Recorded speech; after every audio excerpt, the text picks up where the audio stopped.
दोस्तों, हमारे चैनल बोधि वैल्यू में आपका स्वागत है। आज हम आपको बताने वाले हैं कि कैसे आप हर काम में ध्यान लगा सकते हो।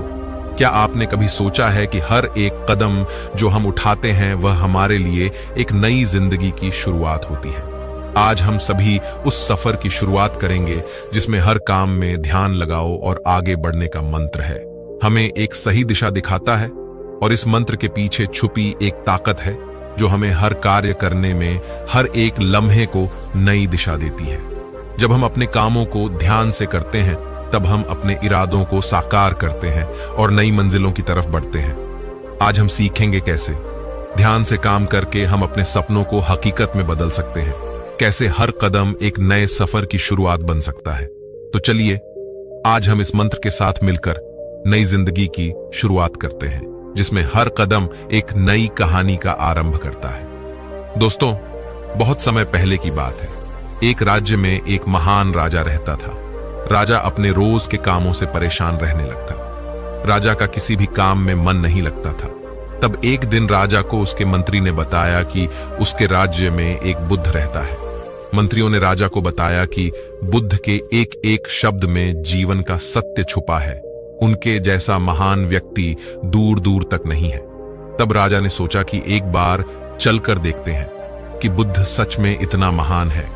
अगले दिन सुबह राजा ने अपने मंत्रियों से रथ लेकर चलने को कहा। राजा उस बुद्ध से मिलने निकल पड़ा। बुद्ध एक पहाड़ी के पास एक छोटे से गांव में रहते थे। रास्ता बहुत लंबा था। बीच रास्ते में पता किया तो लोगों ने भी बुद्ध की तारीफ की।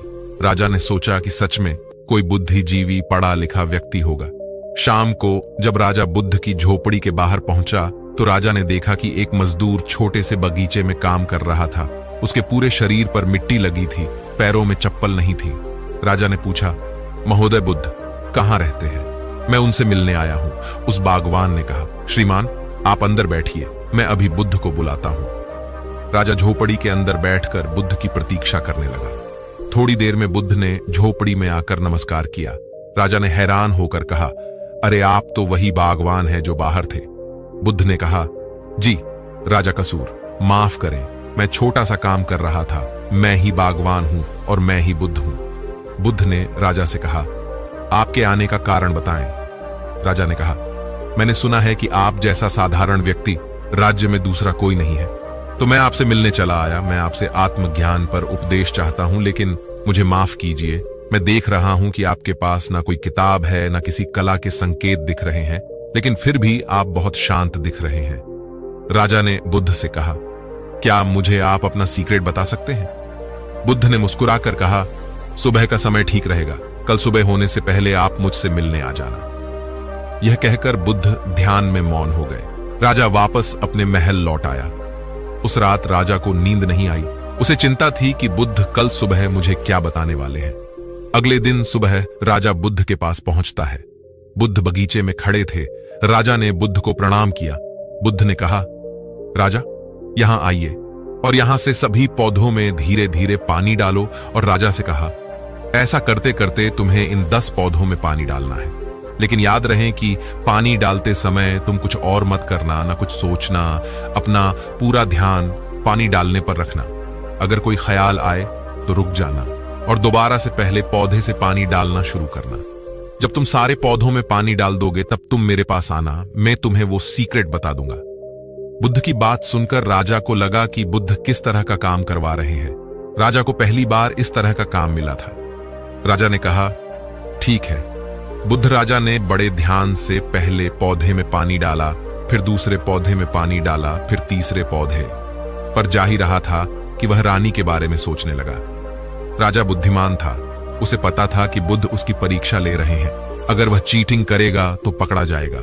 इसलिए राजा फिर से पहले पौधे में पानी डालने गया। इस बार वह दूसरे पौधे तक ही पहुंचा था कि पानी डालते डालते वह अपनी पुत्री के बारे में सोचने लगा। राजा बहुत परेशान होकर फिर से पहले पौधे के पास पहुंचा। राजा जितनी कोशिश करता उतना चिंतित हो जाता और खुद को किसी न किसी विचार में फंसा लेता। आखिरकार ऐसा करते करते शाम हो गई, लेकिन राजा आखिरी पौधे तक पहुंच नहीं पाया। जब राजा थक कर बैठ गया तब बुद्ध ने कहा, राजा मैं तुम्हारी ईमानदारी से बहुत खुश हूं, इसलिए सुनो। जब मन विचारों से खाली होता है तब उसमें मन का असली स्वरूप साइलेंट अवेयरनेस प्रकट होती है। तब हर साधारण काम भी तुम्हें ज्ञान और शांति देता है। राजा ने कहा, लेकिन यह संभव कैसे है? जब हम काम करते हैं तो हमें कई विचार परेशान करते हैं। बुद्ध ने कहा, राजा, तुम पौधे में पानी नहीं डाल रहे थे, तुम जल्दी से जल्दी अपने काम को खत्म करना चाहते थे। तुम्हें काम खत्म करने की जल्दी थी जिससे तुम मुझसे बात कर सको। इसीलिए तुम्हें यह काम बोझ लग रहा था, जिस कारण तुम इस पल में रुक नहीं पाए। अगर तुम इस फल की कीमत समझकर केवल पौधे और पानी पर ध्यान देते तो तुम्हें कोई विचार परेशान नहीं करते।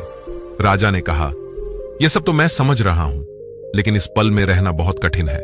क्या मुझे इसके लिए अकेले रहकर तपस्या करनी पड़ेगी? बुद्ध कहते हैं कि शांत मन तो पहले से ही मौजूद होता है। इसके लिए कहीं जंगल जाने की जरूरत नहीं है। सबसे पहले अपनी सांस पर ध्यान देना सीखो, तब आपको पता चलेगा कि शांति तो सांस के साथ ही बनी हुई है। उसके बाद काम करते करते सांस पर ध्यान बनाए रखो। आप बोलते चलते सोचते हुए भी अपनी सांस पर ध्यान दे सकते हो। जब आप ऐसा करते हो तो बिखरा हुआ मन सिमटने लगता है और एकाग्र ऑन पॉइंट हो जाता है।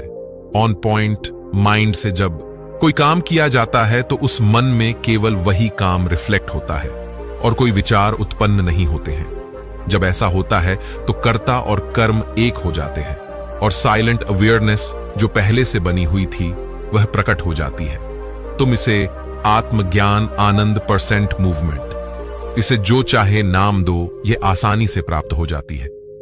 राजा ने कहा, बुद्ध जो कहते हैं कि जो मन मुश्किल को रिजेक्ट नहीं करता, जो मन परेशानी से दूर नहीं भागता है, केवल सचेत रहता है, वह मन हर परेशानी को पार कर जाता है। दोस्तों, कभी काम को बोझ मानकर जल्दी जल्दी खत्म करने की कोशिश मत करो, क्योंकि इससे तनाव पैदा होता है।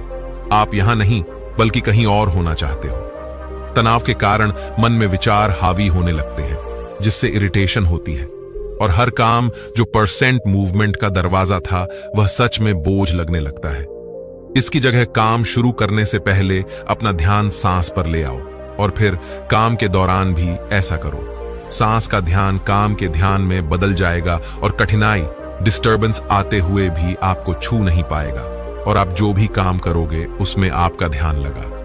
राजा ने बुद्ध से कहा, मैं कैसे अपना ध्यान काम में लगाऊं? बुद्ध ने राजा से कहा, जब मैंने आपको पौधों में पानी डालने को कहा था वो काम सिर्फ कुछ देर का था, लेकिन आपको वही काम करने में पूरा दिन लग गया और काम भी पूरा नहीं हो सका। ठीक वैसे ही यदि तुम अपना ध्यान केवल पौधों पर रखते तो वो बहुत आसान काम था। आपको अपनी सांसों को अपने काम से मिला लेना है, तभी तुम्हारा ध्यान काम पर होगा। तुम्हारा फोकस ही तुम्हारे काम को आसान बना सकता है। यदि तुम अपने काम पर फोकस नहीं कर सकते तो वही काम तुम्हें कठोर लगेगा। यदि तुम जिस काम को कर रहे हो तो अपना पूरा फोकस उसी काम पर लगा दो, वही काम तुम्हें आसान लगेगा और पता भी नहीं चलेगा कि काम पूरा कब हुआ। तुम्हारी सांसें और ध्यान ही तुम्हारे काम को आसान और कठोर बना सकते हैं। एक काम को खत्म करने से तुम्हारी आधी से ज्यादा चिंता खत्म हो जाती है। बुद्ध की बात सुनकर राजा ने बुद्ध का धन्यवाद किया और अपने महल लौट आया। दोस्तों, आपको यह वीडियो पसंद आई है